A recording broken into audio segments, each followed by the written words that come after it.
நமக்கு ரொம்ப ஈஸியா கிடைக்கிற அருட்சாதனங்கள் அப்படின்னா நமக்கு திருவிருந்து நற்கருணை ஆண்டவரை நம்ம கொள்றது, நற்கருணை ஆண்டவரை பிரசனம் நமக்கு எப்பயுமே இருக்கு. அடுத்ததாக ஒப்புரவு அருட்சாதனம். இந்த 2 அருட்சாதனங்களுமே நமக்கு ரொம்ப ஃப்ரீக்வெண்டா நமக்கு கிடைச்சிட்டே இருக்கு. நம்ம எந்த அளவுக்குனாலும் இதை அவைல் பண்ணிக்கலாம். சில ஃபாதர்ஸ் டெய்லி கன்ஃபெஷன் கேட்டா கூட நான் கொடுக்க தயாரா இருக்கு அப்படி சொல்லி நான் கேட்டிருக்கேன் சில ஃபாதர்ஸ் கிட்ட. அந்த அளவுக்கு ரொம்ப ஜெனரஸா இருக்க ஃபாதர்ஸும் இருக்காங்க. எந்த அளவுக்கு கன்ஃபெஷன் முக்கியம் அதை பத்தி தான் நாம பார்க்க போறோம். ஆண்டவருக்கு தான் நம்மளை பத்தி எல்லாமே தெரியுமே, எதுக்காக போய் கன்ஃபெஷன் பண்ணணும், எதுக்காக பாவங்களை அறிக்கையிடணும் அப்படின்னா இறைவார்த்தை என்ன சொல்லுது நாம பார்ப்போம். எதுக்காக நம்ம பாவங்களை அறிக்கையிடணும், எதுக்காக கன்ஃபெஷன் பண்ணணும். நீதிமொழிகள் 28:13 தம் குற்றப்பழிகளை மூடி மறைப்பவரின் வாழ்க்கை வளம் பெறாது, அவற்றை ஒப்புக்கொண்டு விட்டு விடுகிறவர் கடவுளின் இரக்கம் பெறுவார். One who confesses and forsakes them will obtain God's mercy. இதுதான் இறைவார்த்தையும் நமக்கு சொல்லுது. கடவுளுக்கு நிச்சயமாக நம்மளை பத்தி எல்லா விஷயங்களுமே தெரியும் தான். நம்ம எதுக்காக போய் அவர்கிட்ட அறிக்கையிடணும் பார்க்கும்போது, இப்போ ஒரு பாவத்தை நம்ம பண்ணிட்டோம், மனசுல நம்ம வருந்துறோம், அது அதோட சரி. இதே அந்த பாவத்தை நம்ம அறிக்கையிடுறதுக்கு, அதை நம்ம வெளியே சொல்றது அப்படிங்கும் போது அதுக்கு நமக்கு கொஞ்சம் எக்ஸ்ட்ராவா நிறைய கிரேஸ் நமக்கு தேவைப்படுது. அந்த ஒரு அருள் நமக்கு ஸ்பெஷலா இருக்கணும். அது என்ன அருள்னா தாழ்ச்சிங்கிற அந்த ஒரு புண்ணியம் நம்ம கிட்ட இருக்கணும். புண்ணியங்களின் சிறந்த புண்ணியம், த மதர் ஆஃப் வர்ச்சூஸ் அப்படின்னு சொல்லுவாங்க. Humanity is the mother of virtues. புண்ணியங்களின் சிறந்த புண்ணியம் தாழ்ச்சி.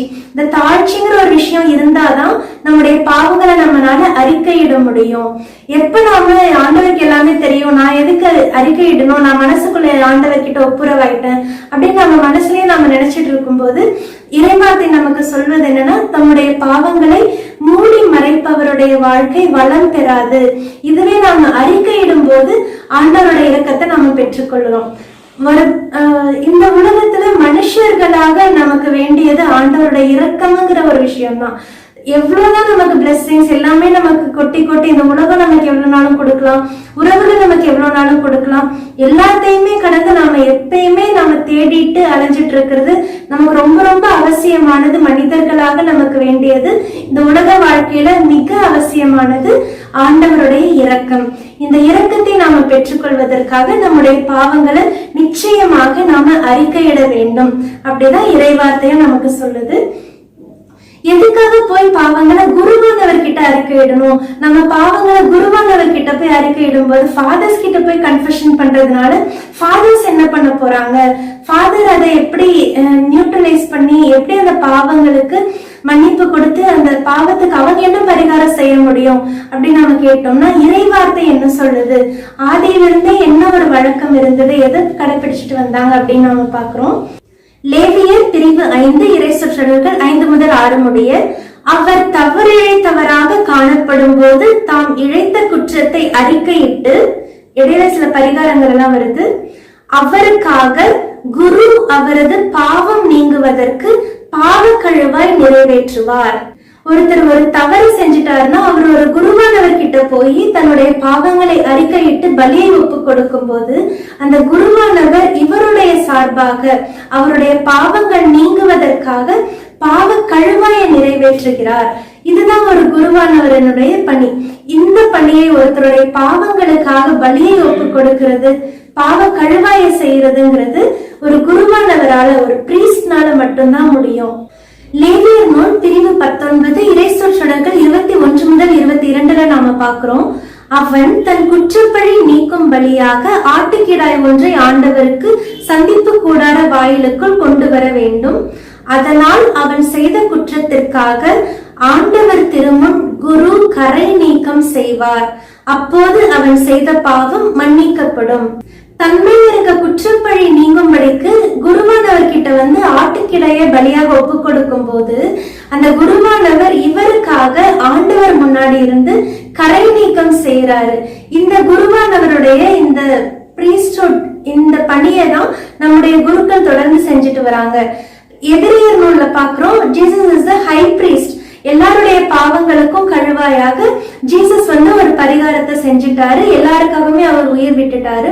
இன்னும் தொடர்ந்து அந்த பரிகாரத்தை, the sharing of Christ priesthood, அதுதான் நம்முடைய கத்தோலிக்க குருக்கள், திருத்தூதர் வழி வந்த நம்முடைய குருக்கள் பாவக்கரையை நீக்கும்படியாக இன்னும் தொடர்ந்து நமக்காக ஒவ்வொரு திருப்பலியிலையுமே எல்லாருடைய சார்பாகவும் மக்களுடைய சார்பாக அந்த குருவானவர் இருந்து ஜீசஸோட பிரீஸ்ட்ஹுட ஷேர் பண்ணிக்கிற அந்த பிரீஸ்ட் நமக்காக பாவ கழுவாய ஒவ்வொரு நாளும் ஒப்பு கொடுக்கறாங்க. ஒரு ஃபாதர் கிட்ட போய் கன்ஃபெஷன் பண்றோம், நம்முடைய பாவங்களை அறிக்கையிடுறோம். அந்த ஃபாதர் நம்முடைய பாவங்களை அப்சர்வ் பண்ணி நமக்கு மன்னிப்பு கொடுத்து அமைச்சிடறாங்க. நாம ஆண்டவருடைய மன்னிப்பை பெற்றுக்கொண்டு ஆண்டவருடைய இரக்கத்தை பெற்றவங்களாக நாம வந்துடுறோம். நம்முடைய கடமை அதோட முடிஞ்சிருது. அந்த குருவானவருடைய கடமை அதோட முடியறது கிடையாது. ஒவ்வொரு நாளும் ஒரு குருவானவர், அது உங்களுக்கு compulsory, it is a mandatory rule. ஒவ்வொரு குருவும் டெய்லி ஒரு திருப்பலியை நிறைவேற்றி ஆகணும். ஒவ்வொரு நாளும் ஒப்பு கொடுக்கிற அந்த திருப்பலியில அந்த குருவானவர் நம்முடைய பாவங்களுக்காக பாவ கழுவாயை நிறைவேற்றுறாரு.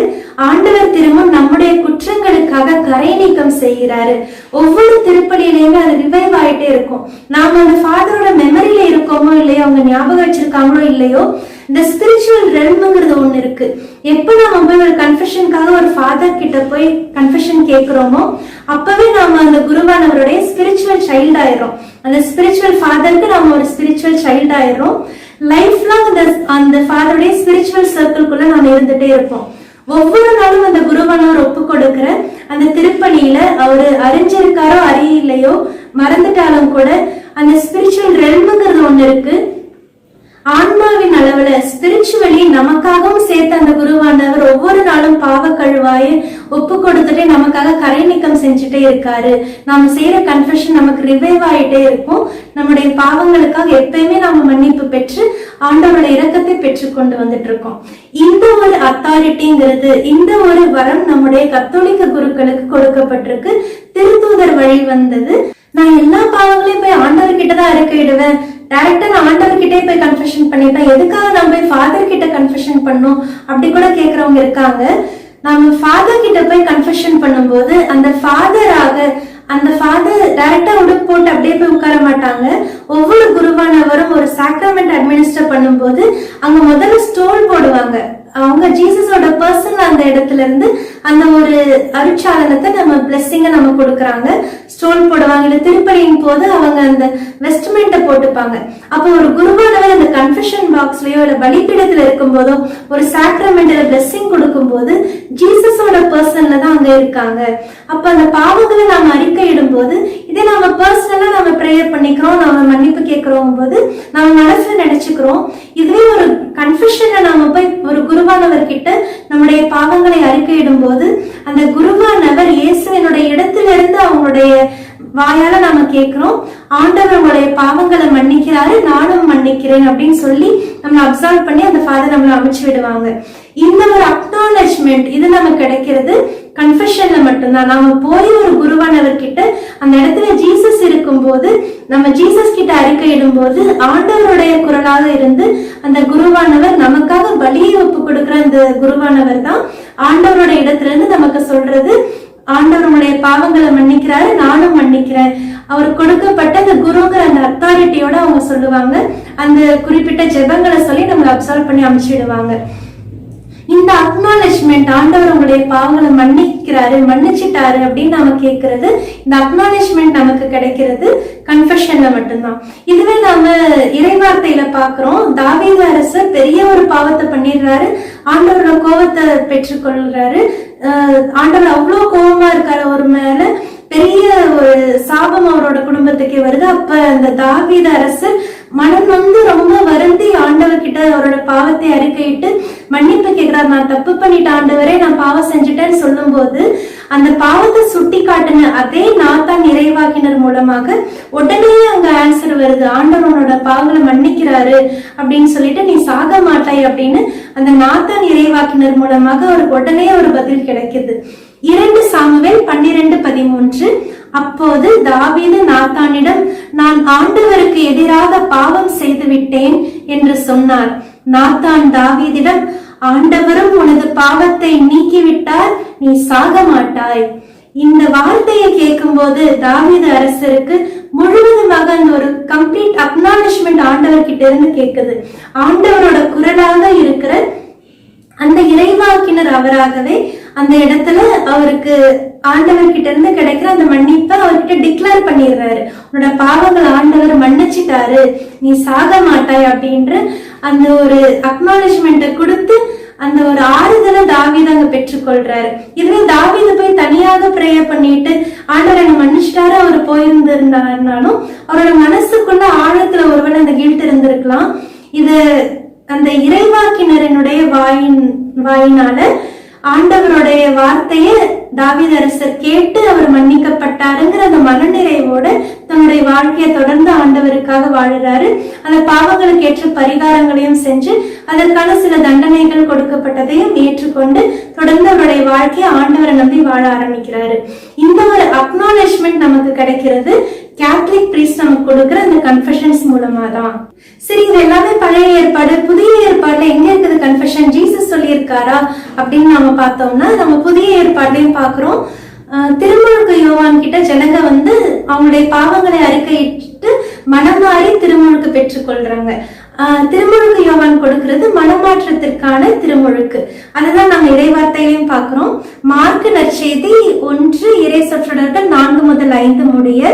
இதன்படியே திருமுழுக்கு யோவான் பாலை நிலத்துக்கு வந்து பாவ மன்னிப்பு அடைய மனம் மாறி திருமுழுக்கு பெறுங்கள் என்று பறைசாற்றி வந்தார். யூதேயாவின் அனைவரும் எருசலேம் நகரினர் யாவரும் அவரிடம் சென்றனர். தங்கள் பாவங்களை அறிக்கையிட்டு யோர்தான் ஆற்றில் அவரிடம் திருமுழுக்கு பெற்று வந்தனர்.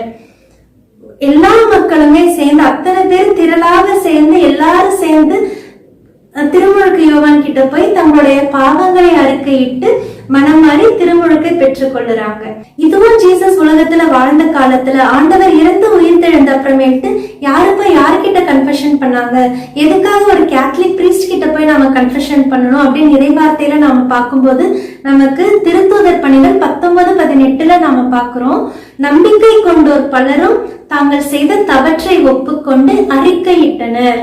திருமுழுக்கு யோவான் மனமாற்றத்திற்கான திருமுழுக்கு கொடுக்கும் போதும் மக்கள் தங்களுடைய பாவங்களை அறிக்கையிட்டு மனமாறி திருமுழுக்கு பெற்றுக் கொள்றாங்க.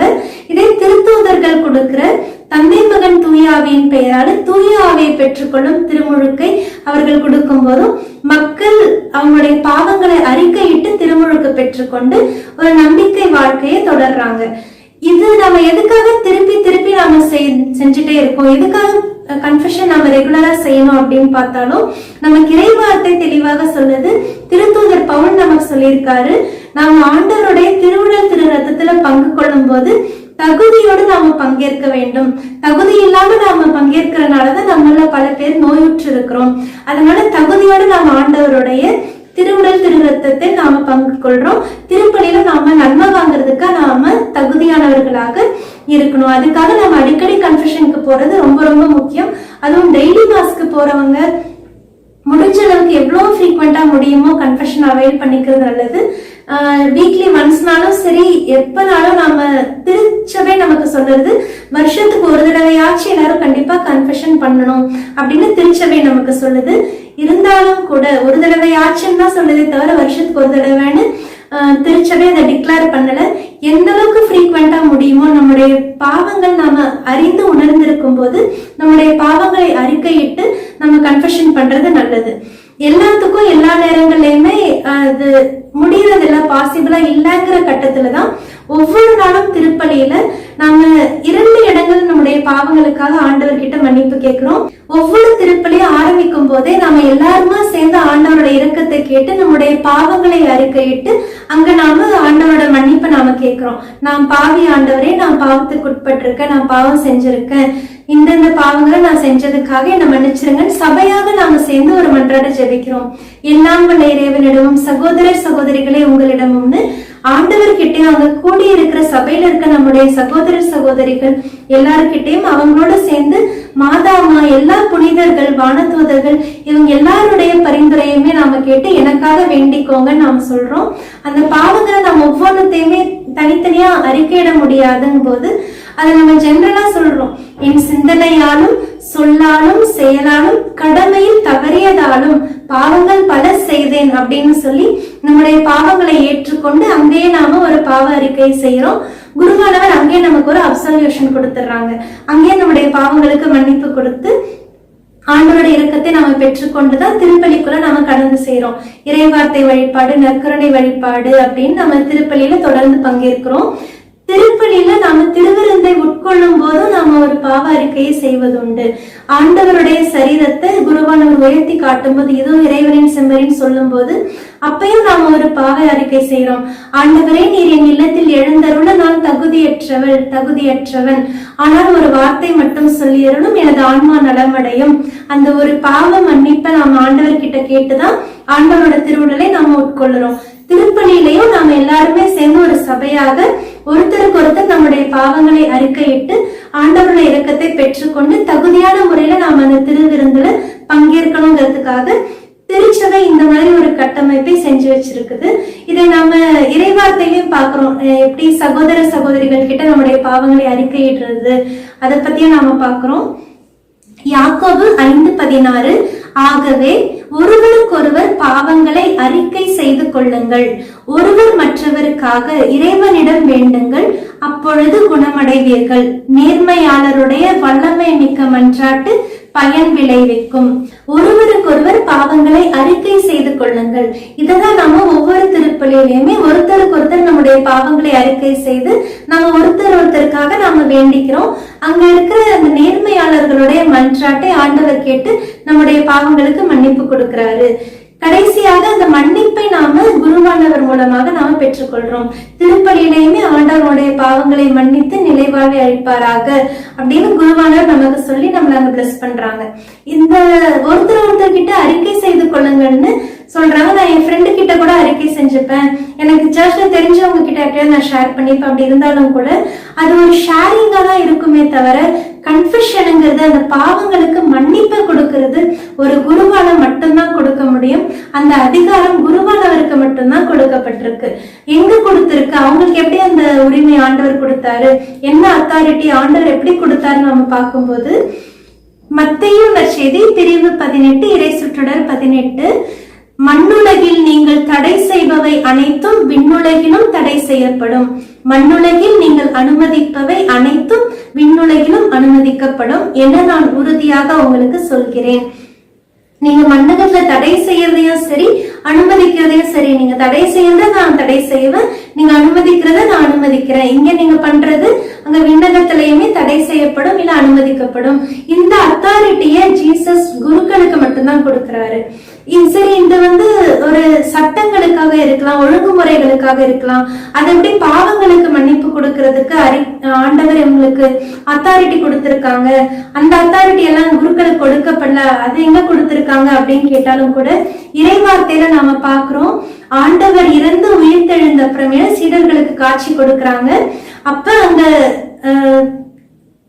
திருத்தூதர்கள் அப்போஸ்தலர்கள் அந்த ரூம்ல இருக்கும்போது ஆண்டவர் உள்ள நிக்கிறார் அந்த ரூம்குள்ள.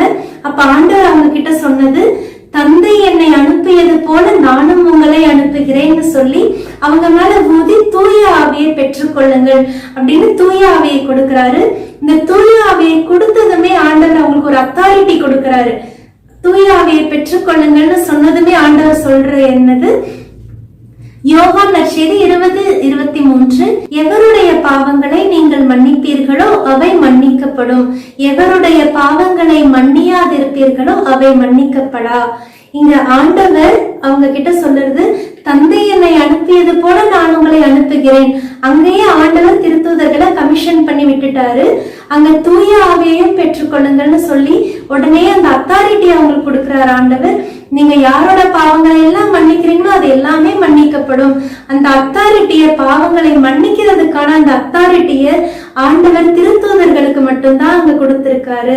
இந்த அத்தாரிட்டியை பெற்றுக்கொண்ட இந்த திருத்தூதர்கள் அவர்கள் வழியாக வர நம்முடைய குருக்களுக்கு அந்த அத்தாரிட்டி வழங்கப்படுது. இந்த அத்தாரிட்டி கேத்தலிக் பிரீஸ்டுக்கு மட்டும்தான் கொடுக்கப்பட்டிருக்கு. பாவங்களை நாம ஒருத்தர் கிட்ட நம்ம அறிக்கையிடும் போது அது ஒரு ஷேரிங்காவெல்லாம் இருக்கலாம். இதுவே ஒரு குருவானவர் கிட்ட போய் ஒரு கன்ஃபெஷனாக நாம அந்த பாவங்களை அறிக்கையிட்டு பாவங்களுக்கு மன்னிப்பு கேட்கும் போது அந்த பாவங்களுக்கு மன்னிப்பு கொடுக்கிற அத்தாரிட்டி, அந்த பாவங்களை மன்னிக்கிற அதிகாரம் பெற்றிருக்கிற அந்த குருவானவரால மட்டும்தான் நம்முடைய நம்முடைய பாவங்களுக்கு மன்னிப்பு கொடுக்கப்படும்.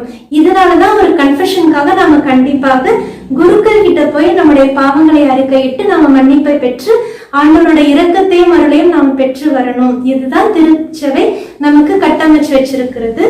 இந்த தேவைக்காக தான் this is the purpose of confession to a priest. இது சம்பந்தமா ஒரு இங்கிலீஷ் வீடியோ ரொம்ப வருஷங்களுக்கு முன்னாடி நான் பேசினது, வை கன்ஃபஸ் டு அ பிரீஸ்ட், அந்த டைட்டிலோட நம்ம சேனல்ல இருக்கும். அதோட லிங்க் மட்டும் வேணா நான் டிஸ்கிரிப்ஷன்ல போட்டு விடுறேன். விருப்பம் இருக்கவங்க என்ன போய் பாருங்க. அது ஒரு சின்ன இன்சிடென்ட் மட்டும் தான் ஷேர் பண்ணிருப்பேன். இந்த அளவுக்கு டீப்பா கன்ஃபெஷன் பத்தி நான் ஷேர் பண்ணல. என்ன இன்சிடென்ட்னா, ரொம்ப வருஷங்களுக்கு முன்னாடியே 2016 இருக்கும். நான் பெங்களூர்ல ஒர்க் பண்ணிட்டு இருக்கும்போது சிஸ்டர்ஸ் கான்வென்ட் ஹாஸ்டல்ல இருக்கேன். நைட்டு திடீர்னு ஹாஸ்டல் டோர் யாரோ தட்டினாங்க. ஒரு 10 மணிக்கு மேல இருக்கும். போய் திறந்து பார்த்தா என்னோட கேத்தலிக் ஃப்ரெண்ட். நானும் அவங்களும் நிறைய திருச்சபை பத்தின விஷயங்கள், கேத்தலிக் ஃபெய்த்ல நிறைய விஷயங்களை நாங்க இன்ட்ரெஸ்டிங்கா டிஸ்கஸ் பண்றது உண்டு. நிறைய இன்ட்ரெஸ்டிங் திங்ஸ் நாங்க பேசுவோம் ஆண்டவரை பத்தி, திருச்சபையை பத்தி. அவ கூட எங்களோட ப்ராட்டஸ்டன்ட் ஃப்ரெண்ட் ஒருத்தி நிக்கிறா. நம்ம கேத்தலிக் ஃப்ரெண்ட் என்னன்னா, முகத்துல அவ்வளோ ஒரு டென்ஷனா, ஸ்ட்ரெஸ்டா, ஒரு மாதிரி பயந்து போய் நர்வஸா நின்றுட்டு இருக்கா. அவ்வளோ டென்ஷன் தெரிஞ்சது அவளோட முகத்துல. அதே அவ கூட எங்க ப்ராட்டஸ்டன்ட் ஃப்ரெண்டுன்னு பார்த்தா அவ முகத்துல அவ்வளோ ஒரு கியூரியாசிட்டி, கண்ணெல்லாம் விரிஞ்சு பியூப்பிள்ஸ் எல்லாம் டைலேட் ஆகி ஏதோ ஒரு எதிர்பார்த்துட்டு இருக்கா அப்படின்னு எனக்கு புரிஞ்சது. அந்த ஒரு ஆர்வம் தெரிஞ்சது அவ முகத்துல. அப்புறம் ஏன் இந்த இடத்துல வந்து இப்படி நிக்கிறீங்க அப்படின்னு நான் கேட்டதுமே, ஏன் சென்னி அப்படின்னு கேட்டதும் சொன்னா, நம்ம கேத்தலிக் ஃப்ரெண்ட் சொன்னா, பிரீத்தி பாரு என்ன எல்லாம் கேள்வி கேட்கறான்னு, எனக்கு என்ன பதில் சொல்றேன்னே தெரியல, நீ வேணா உனக்கு தெரிஞ்சா பதில் சொல்லு அப்படின்னு சொன்னா. எனக்கு புரிஞ்சது, யூஸ்வலி இந்த பிள்ளை ஏதாவது ஒரு விலங்கமா தான் கேள்வி கேட்பா.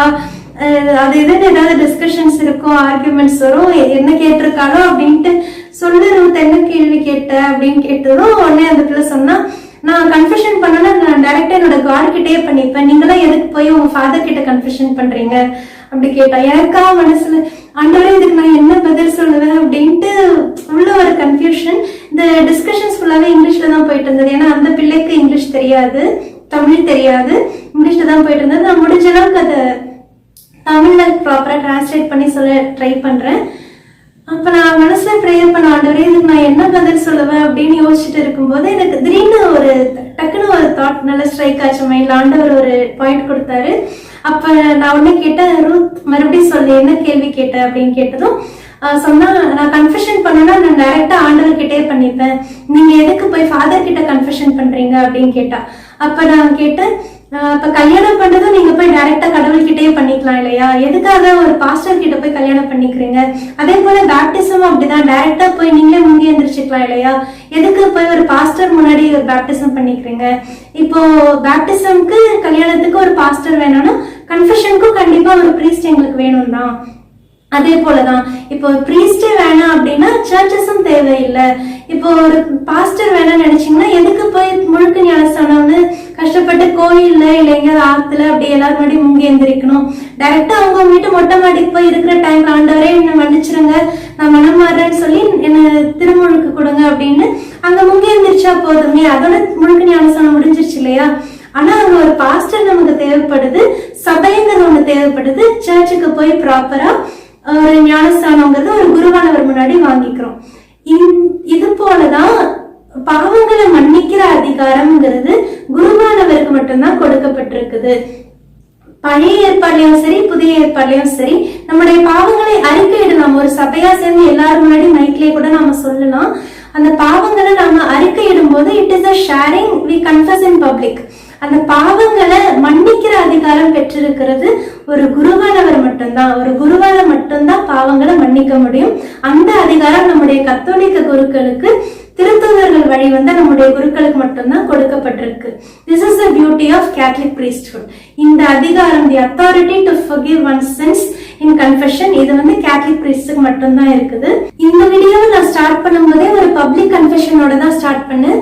அந்த அப்பாவுக்கு அவர் மேல ஒரு ஃபால்ஸ் அலிகேஷனா இருந்திருந்தா, அது ஒரு பொய் குற்றச்சாட்டா இருந்தா மன்னிச்சிருங்கன்னு கேட்டுதான் நான் ஆரம்பிச்சேன்.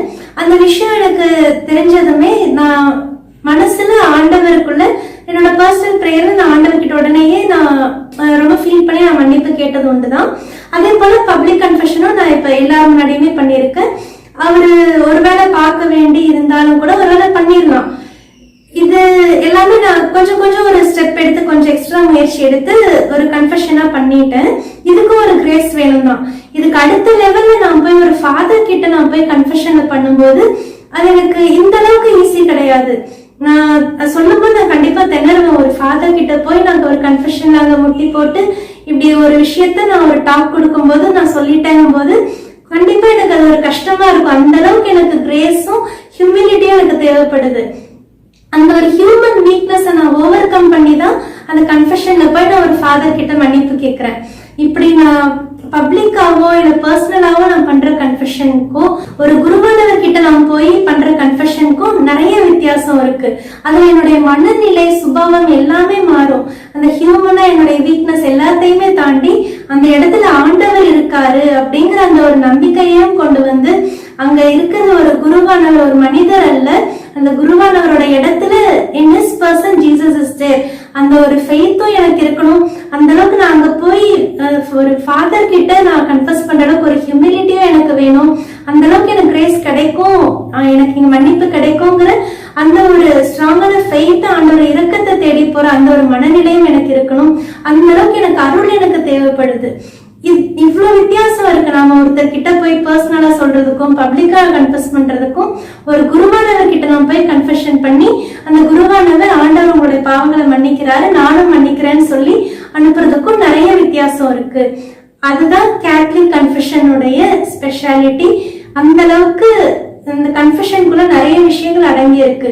மெயினா இந்த ஃபெய்த் ஹியூமிலிட்டிங்கிற இந்த விஷயம் இருந்தாதான், அந்த ஒரு அருள் நமக்கு இருந்தாதான் நம்மளால அடுத்து இருக்கிற ஆண்டவரோட அருளாக ஆண்டவரோட இரக்கத்தை நம்மளால பெற்றுக்கொள்ள முடியும். இது போல கன்ஃபெஷன்ல அந்த பிரீஸ்ட் நம்மளுடைய பாவங்களை மன்னிக்கிறதோட மட்டுமல்லாம நமக்கு சில பெனன்சஸும் கொடுப்பாங்க. இந்த பரிகாரங்களை செய்யுங்க, இந்த இறைவார்த்தையை வாசிங்க, இல்ல இந்த ஜெபங்களை சொல்லுங்க, இந்த மாதிரி ஏதாவது ஷார்ட் பிரேயர்ஸ் ஏதாவது செய்யுங்க, இல்ல அவங்க கிட்டயே போய் நீங்க மன்னிப்பு கேளுங்க, இல்ல பண்ணதை இந்த மாதிரி திருப்பி கொடுங்க, வேற ஏதாவது இந்த பரிகாரம் செய்யுங்க, அன்னதானம் செய்யுங்க, சிலர் விட்டு கொடுத்து போங்க. அந்த மாதிரி சில பெனன்சஸும் நமக்கு சொல்லுவாங்க. இந்த பெனன்சஸ் பரிகாரம்ங்கிறது பைபிள்ல எங்க இருந்து வந்துச்சு அதை நாம பார்ப்போம். எண்ணிக்கை 5:7 பாக்குறோம்.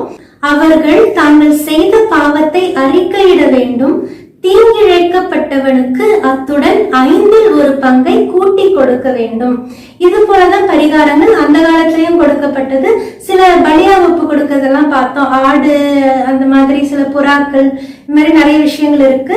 இப்ப கூட நிறைய மக்கள் பண்ணுறது இந்த மொட்டடிச்சுக்கிறது, இல்ல காது குத்துறது, பாத யாத்திரையா நடந்து போறது, அன்னதானம் செய்யறது, சில குழந்தைகளுடைய மறுவாழ்வு மையங்கள் அந்த மாதிரி போய் சந்திக்கிறது, ஏழைகளை நோயாளிகளை சந்திக்கிறது, முதியவர்களை சந்திக்கிறது, உதவி செய்யறது, இந்த மாதிரி பல அன்பு பணிகளை செய்யறது. இது கூட நாம தெரிஞ்சோ தெரியாமலோ ஒரு விதத்துல நம்முடைய பாவங்களுக்கு அது ஒரு பரிகாரம் ஆகுது.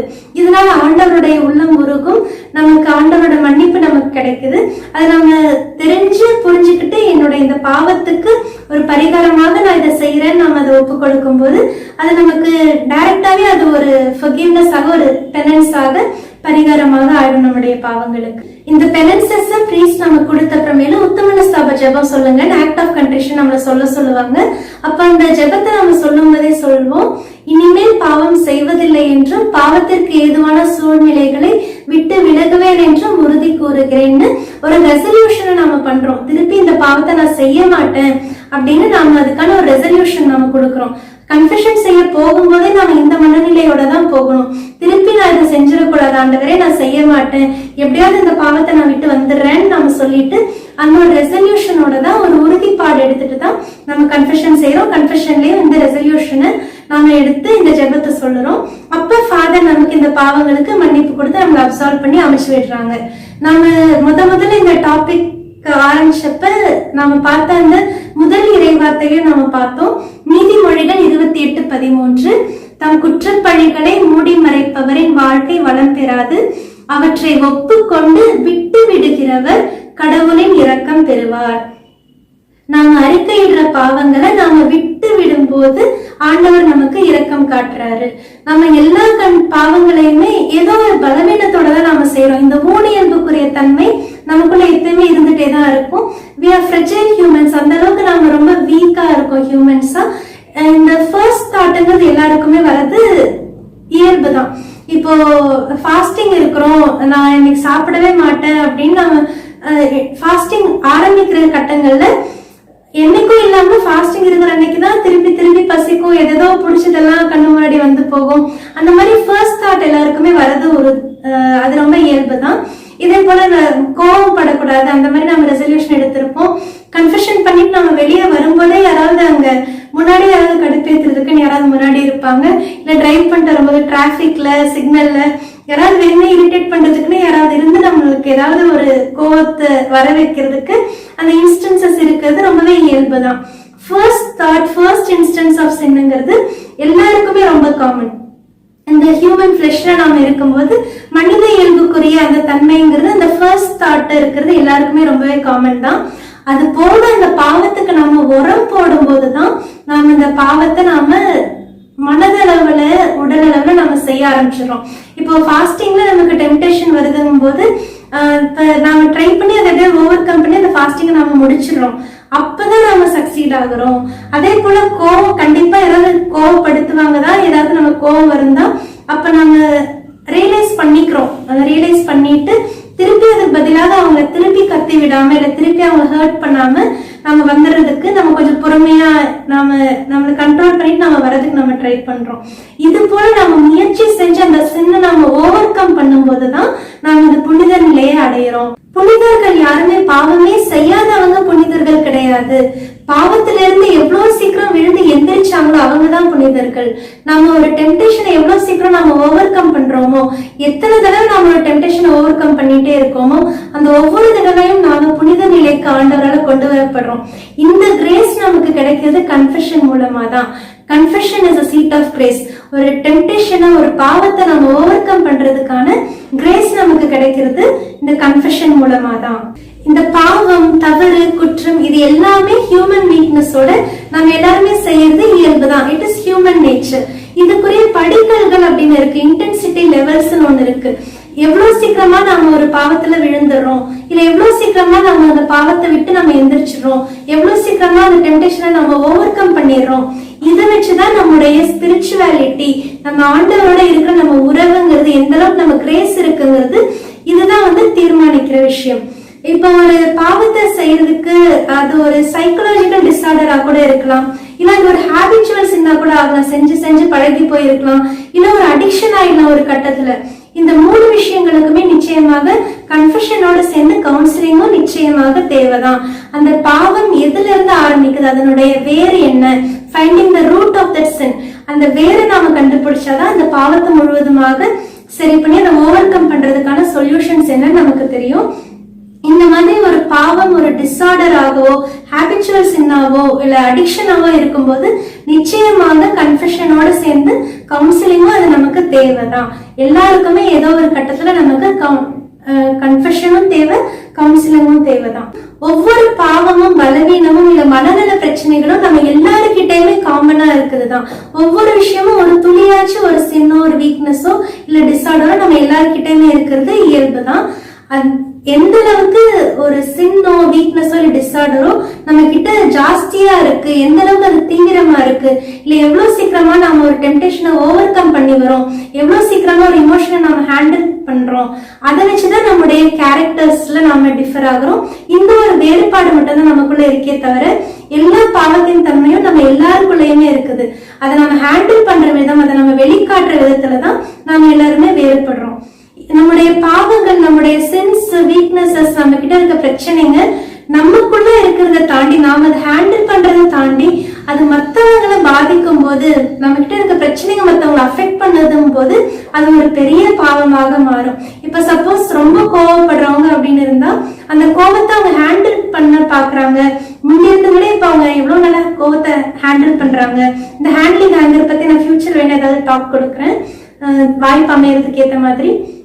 அப்படி ஒரு கோபத்தை எப்படி அவங்க ஹேண்டில் பண்றாங்க, அந்த இமோஷன்ஸை பேலன்ஸ் பண்றாங்கிறது அது அவங்களுக்கு கொடுக்கப்பட்ட கிரேஸா இருக்கலாம். அவங்க மாறிட்டு வராங்கன்னா இதுவே அந்த கோபம் கட்டுக்கடங்காத கோபமாக மாறி ஏதாவது முக்கியமான விலை உயர்ந்த பொருளான்னு கூட பார்க்காம அந்த ஒரு பொருளை உடைக்கிறது, போனை தூக்கி போடுறது, கதவை டப்பு டப்பு நடக்கிறது, வீட்டுல இருக்க பொருளுங்களை தூக்கி வீசுறது, இல்ல இந்த கோபத்தினுடைய உச்சகட்டமாக மாறி பக்கத்துல இருக்கவங்க எதையாவது எடுத்து அடிக்கிறது, இல்ல மத்தவங்க காயப்படுத்தி கொலை பண்ற அளவுக்கு போறது, அந்த அளவுக்கு போகும்போது அந்த பாவத்தினுடைய தன்மை ஒரு பெரிய பாவமாக மாறிடும். அது மத்தவங்கள பாதிக்கும் போது அது ஒரு பெரிய பாவமாக மாறிடும்.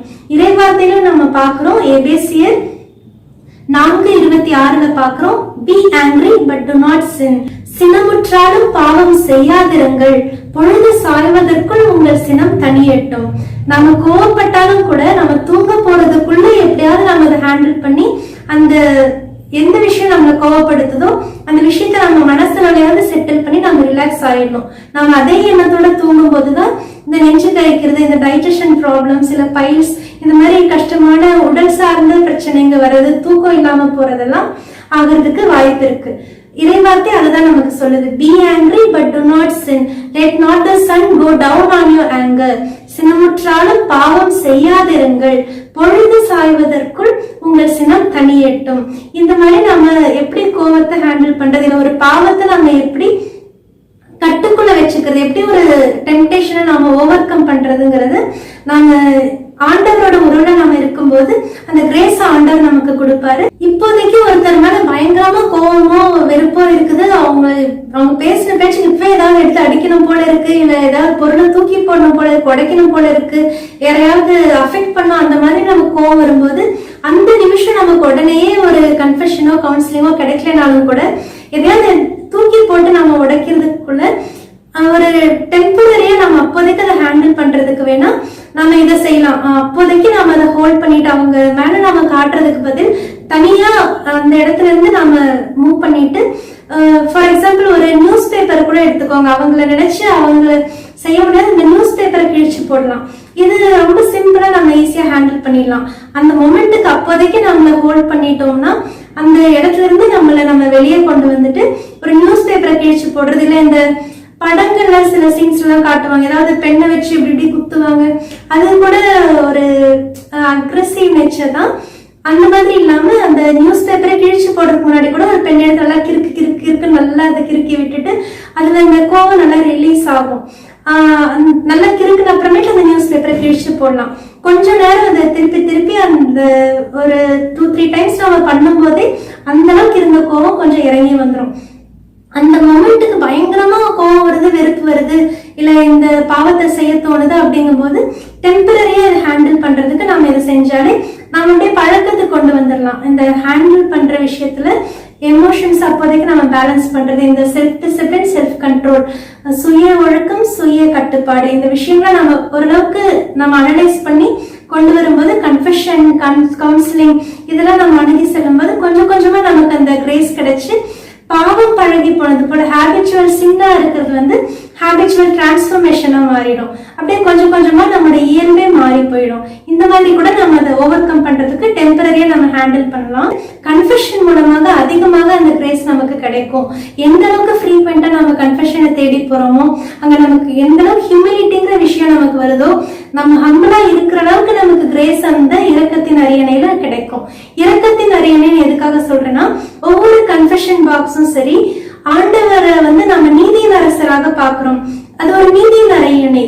ஆண்டவர் இருக்கிறது ஒரு நீதியின் அரியணை. அந்த நீதியின் அரியணையில இருக்கிற நீதியின் ஆண்டவர் அந்த கன்ஃபெஷன் பாக்ஸ்ல ஒரு குருவானவரோட இடத்துல இந்த person of the priest Jesus அவரோட பர்சன்ல இருந்து ஒரு இரக்கத்தின் அரசராக மாறி அது ஒரு இரக்கத்தின் அரியணையாக மாறுது. அந்த நீதியின் அரியணை இரக்கத்தின் அரியணையாக மாறுது.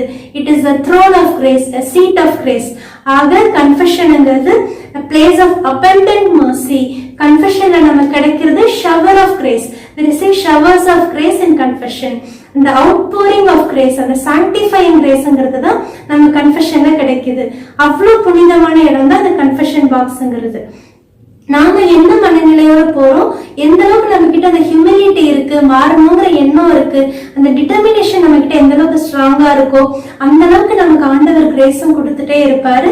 நமக்கு ஒவ்வொரு சின்னையும் நம்ம ஓவர் கம் பண்றதுக்கான கிரேஸ் நமக்கு ஆண்டவர் கிட்ட இருந்து ஒவ்வொரு கன்ஃபெஷன் மூலமாக கிடைச்சிட்டே இருக்கும்.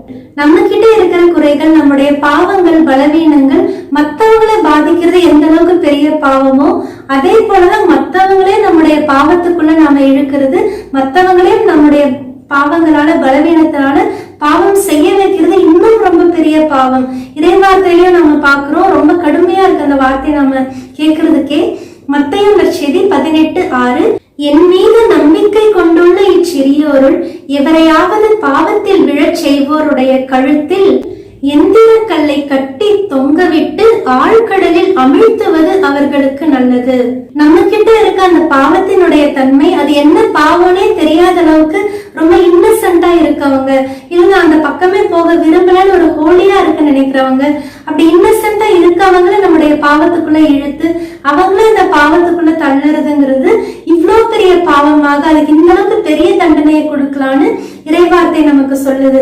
அந்த அளவுக்கு மத்தவங்கள பாவத்துல விழச் செய்யறவங்கள, அது அச்சிறியோர்னும் போது அந்த அளவுக்கு இன்னசென்டா இருக்கிற, ஆண்டவருக்கு பிரியமான, ஆண்டவரை நம்பி வாழுறவங்க, அந்த சிறியவங்களை, அந்த இன்னசென்டா இருக்கிற அந்த எளிய மக்களை நம்ம பாவத்துல விழச் செய்யும் போது அவங்களோட கழுத்துல ஒரு எந்திர கல்லை கட்டி தொங்க விட்டு அவங்கள ஆழ்கடலை அமிழ்த்துவது நல்லது அப்படின்னு அந்த அளவுக்கு ஒரு பெரிய தண்டனை கூட அவங்களுக்கு கொடுக்கலாம் அப்படின்னு இறைவார்த்தை நமக்கு சொல்லுது. இது நாம குடும்ப உறவுகள்ல கூட நிறைய பாக்குறோம். ஒருவேளை இன்லாஸ்குள்ள ப்ராப்ளம் இருக்கலாம். அப்போ ஒருவேளை மருமகளுக்கு மாமியார பிடிக்கல, அவங்க ரொம்ப டார்ச்சர் பண்ணிருக்காங்க, இனிமேலாவது அவங்க எல்லாம் நிம்மதியா இருக்கணும் அப்படி இந்த மருமக அவங்ககிட்ட தனியா வாழ நினைக்கும் போது அவங்க குழந்தையையும் அந்த பாட்டியோட பாசம் கிடைக்காம போகணும் அப்படி நினைக்கிறது.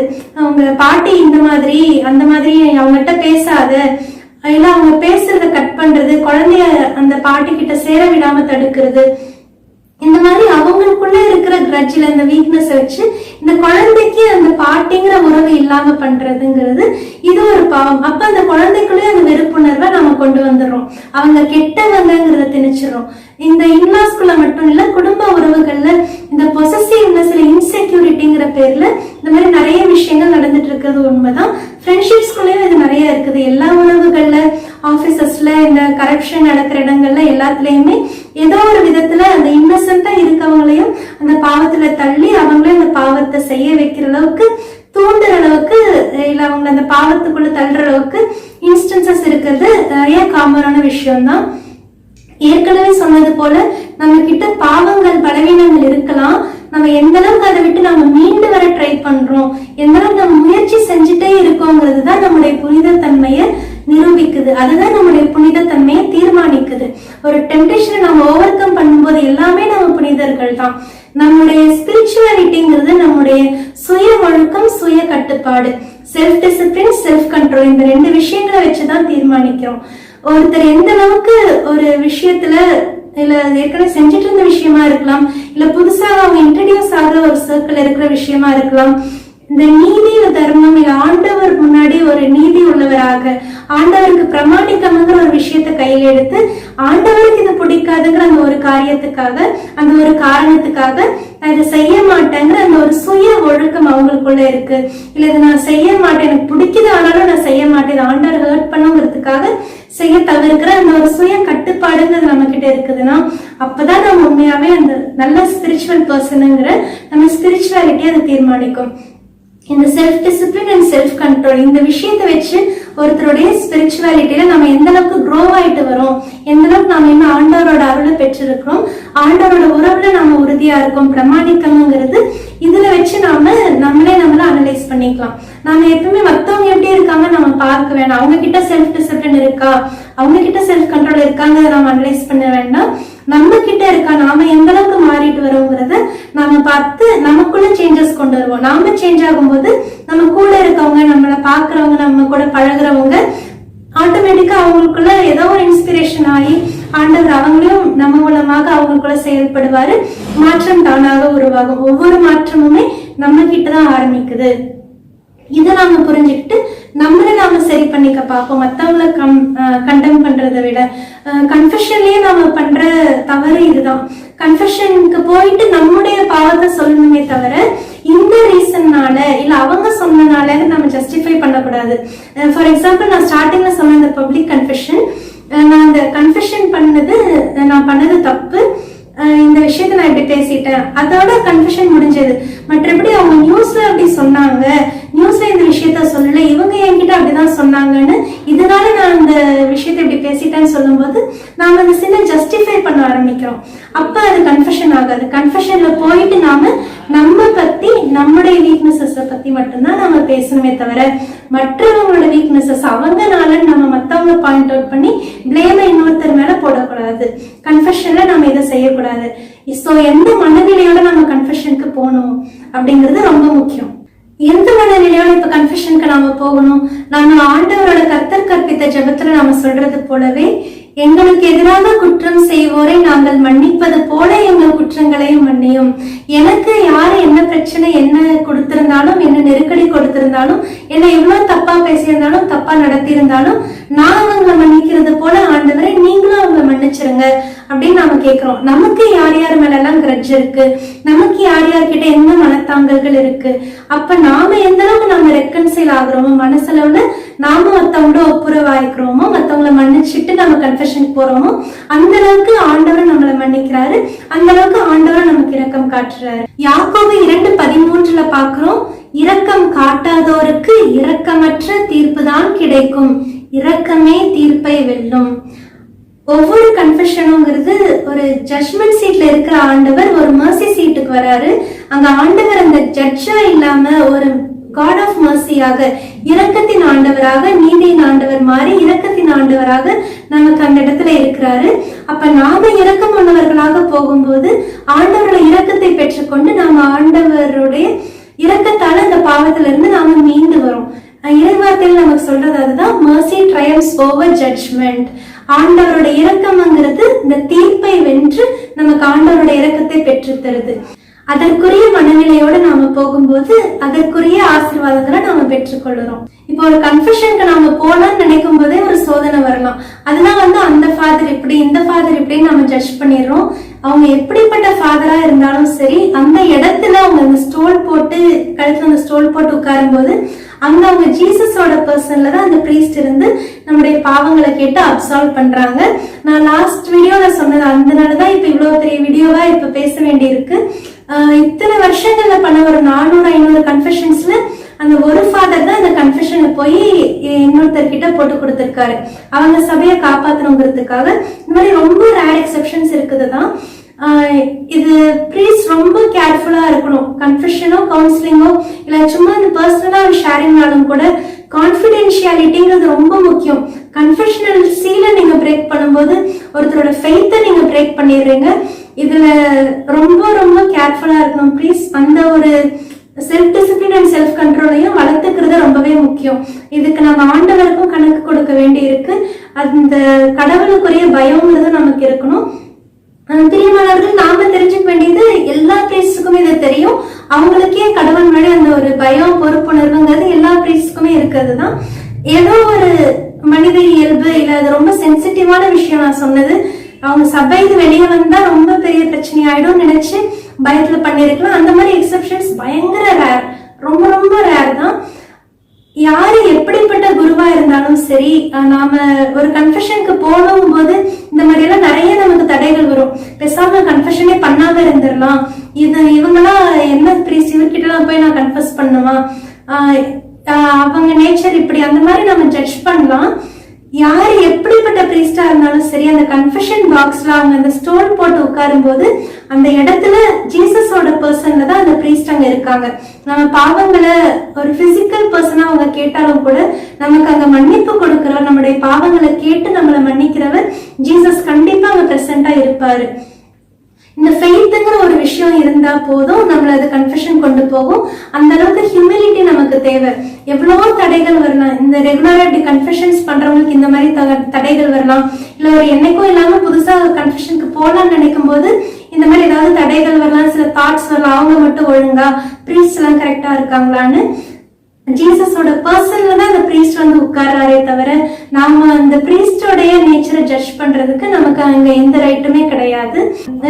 ரொம்ப பெரிய பாவம் செஞ்சுட்டா வேணா உடனே கன்ஃபெஷனுக்கு போலாம் அன்னைக்கே கூட. மற்றபடி இந்த அற்ப பாவங்களுக்கெல்லாம் வார வாரம் கன்ஃபெஷன் பண்ணணும்னு அவசியம் கிடையாது. மந்த்லி ஒன்ஸ் பண்ணா போதும் அப்படின்ட்டு சொன்னாரு. ஒரு ஃபாதர் என்னன்னா எப்படியாவது வாரத்துக்கு ஒரு தடவை கன்ஃபெஷன் பண்ணிடுங்க, அட்லீஸ்ட் 2 வீக்ஸ் ஒன்ஸாவது கன்ஃபெஷன் பண்ணிடுங்கன்னு சிலர் பொதுவாக சொல்றது உண்டு. சில ஃபாதர்ஸ் ரொம்ப நீங்க சின்ஃபுல்லா ஃபீல் பண்றீங்க, கில்ட்டியா ஃபீல் பண்றீங்கன்னா டெய்லி அடுத்த நாளே கூட கன்ஃபெஷன் வந்து கேட்டா கூட கன்ஃபெஷன் கொடுக்க ரெடியா இருக்கு அப்படியே பிரீஸ்டும் கூட ஒரு சிலர் இருக்காங்க. சிலர் என்னன்னா இப்ப ரொம்ப பிஸியா இருக்காங்க ஃபாதர்ஸ், ஷ்ரைனுக்கு போங்க, இல்ல அந்த ஒரு கம்யூனிட்டிக்குள்ள இருக்கும்போது நம்ம அவங்க கிட்டே போய் கன்ஃபெஷன் பண்ண முடியாது. அந்த மாதிரி நாம என்ன நிலையில இருக்கோம் நமக்கு தான் தெரியும். அப்படி இருக்கும்போது இல்ல அங்க போய் பண்ணுங்க, வேற யாருக்கிட்டயாச்சும் பண்ணுங்க, இல்ல இந்த மாதிரி மாசத்துக்கு ஒரு தடவை பண்ணா போதும் அப்படி சொல்ற சில பிரீஸ்டும் இருக்காங்க. சிலர் யாரா இருந்தாலும் கன்ஃபெஷன் கேட்டா உடனே என்ன வேலை இருந்தாலும் அதை விட்டுட்டு வந்து கன்ஃபெஷன் கொடுக்கறவங்க ஒரு சிலர் நிறைய இருக்கிறதுதான் உண்மைதான். இது மாதிரி பிரீஸ்குள்ளேயே சில டிஃபரன்சஸ் கன்ஃபியூஷன்ஸ் எல்லாம் இருக்குதுதான். எது எப்படி இருந்தாலும் நம்ம கன்ஃபெஷன் பண்றதுக்கு நாம தீர்மானம் பண்ணிட்டோம்னா எப்படியும் ஆண்டவர் அதுக்கான அருள் நமக்கு கொடுப்பாரு.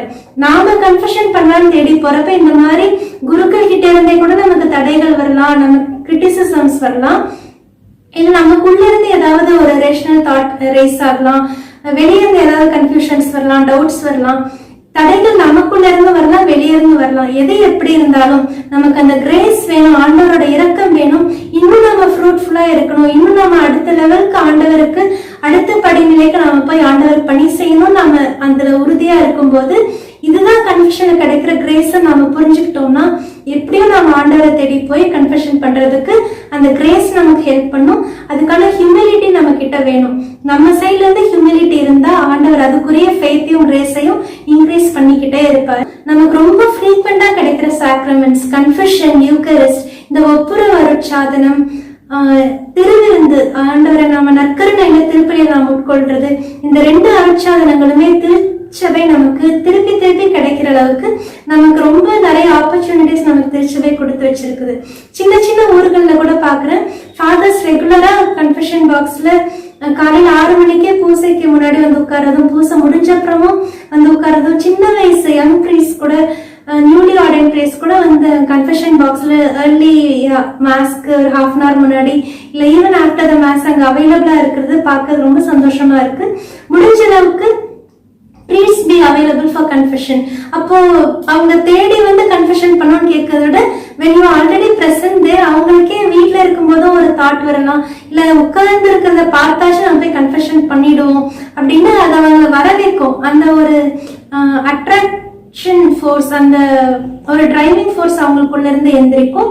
அதுவா தானே அவங்களை ஈர்த்து உங்க கிட்ட கொண்டு வந்து கன்ஃபெஷன் கொண்டு வரும். முடிஞ்ச அளவுக்கு ப்ளீஸ் பாரிஷஸ்ல பி அவைலபிள் ஃபார் கன்ஃபெஷன்ஸ். சிட்டிஸ்ல பிரச்சனை இல்லை, நிறைய இடங்கள் நிறைய ஷ்ரைன்ஸ் அங்கங்க கன்ஃபெஷன் கொடுக்குறாங்க இருக்குதுதான், வேற வேற பங்குகள்ல போய்க்கலாம்.